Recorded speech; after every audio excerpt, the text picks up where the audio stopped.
तो अगर आप भी गैस सिलेंडर का इस्तेमाल करते हैं तो आपके लिए ये ज़रूरी खबर हो सकती है।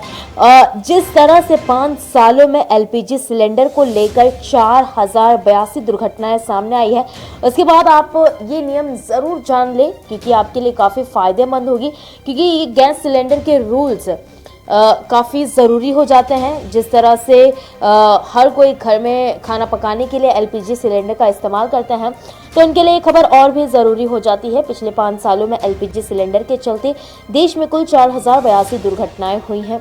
ऐसे में ये जानना बेहद ज़रूरी है कि अगर आपके घर में आने वाले एलपीजी सिलेंडर का लाइफ साइकिल कितने समय का है और साथ ही कोई दुर्घटना होने पर बीमा का क्या प्रावधान है। यानी कि अगर आपके घर में कोई भी गैस सिलेंडर आ रहा है तो उसके बारे में बीमा के बारे में उसकी जानकारी जान लेना और उसकी लाइफ साइकिल क्या है, इसके बारे में जान लेना हर व्यक्ति के लिए बहुत ही ज़रूरी होता है। इसलिए आप इनके जो नियम है वो जान लें। देखिए, लोकसभा में पेट्रोलियम मंत्री से एलपीजी सिलेंडर के सेफ्टी स्टैंडर्ड को लेकर सवाल पूछा गया था, जिसमें सिलेंडर के औसतन लाइफ और औसतन रिसाइकल करने की अवधि शामिल है।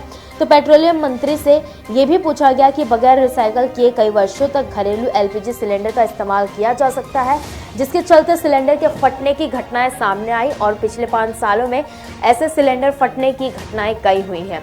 अब उन्होंने अपने जवाब में कहा कि एलपीजी सिलेंडर की मैन्युफैक्चरिंग इंडियन स्टैंडर्ड के तहत किया जाता है। सिलेंडर के हर बैच को डिस्पैच करने से पहले ब्यूरो ऑफ इंडियन स्टैंडर्ड द्वारा टेस्टिंग की जाती है। BIS मिलने के बाद चीफ कंट्रोलर ऑफ एक्सप्लोसिव्स या नागपुर, उसके प्रतिनिधि की ओर से सिलेंडर में एलपीजी फिलिंग के इस्तेमाल की इजाजत दी जाती है। यानी कि उन्होंने ये प्रोसेस बताया है। उसके बाद आगे उन्होंने बताया कि गैस सिलेंडर रूल 2016 के मुताबिक हर सिलेंडर के फिटनेस की जांच करना बेहद जरूरी है। सिलेंडर की मैन्युफैक्चरिंग की तारीख से 10 साल बाद उसे रीटेस्ट किया जाता है और इसके बाद हर 5 वर्ष पर टेस्टिंग किया जाना जरूरी है। अब PESO यानी कि पेट्रोलियम एक्सप्लोसिव सेफ्टी ऑर्गेनाइजेशन के नियमों के तहत सुरक्षा को ध्यान में रखते हुए सिलेंडर की टेस्टिंग की जाती है। यानी कि जिस तरह से ये जानकारी दी है कि सिलेंडर की टेस्टिंग हर 5 साल में की जाती है ताकि इससे कोई भी घटना ना हो।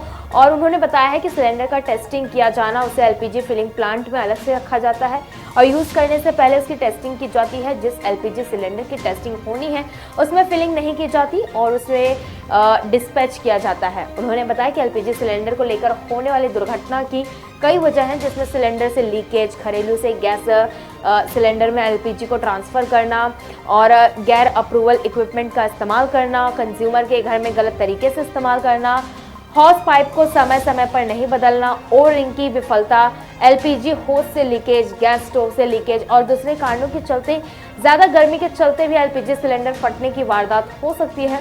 और उन्होंने बताया कि इसी कारण 4082 एलपीजी सिलेंडर को लेकर घटनाएं सामने आई है। और बीमा की बात कर ले तो उन्होंने कहा है कि दुर्घटना के चलते मुआवजा के प्रावधान को लेकर प्रश्न पूछा गया तो उन्होंने बताया कि ऑयल मार्केटिंग कंपनियां public liability policy for oil industry के तहत बीमा पॉलिसी लेती है, जिसमें सभी एलपीजी कस्टमर जो OMC के साथ रजिस्टर हैं वे कवर होते हैं। और इस पॉलिसी में ऑयल मार्केटिंग कंपनियां एलपीजी के चलने वाले दुर्घटना से होने वाले नुकसान की बीमा पॉलिसी के जरिए भरपाई करती है, जिसमें पर्सनल एक्सीडेंट कवर में मृत्यु होने पर 6 लाख रुपए का कवर मिलता है।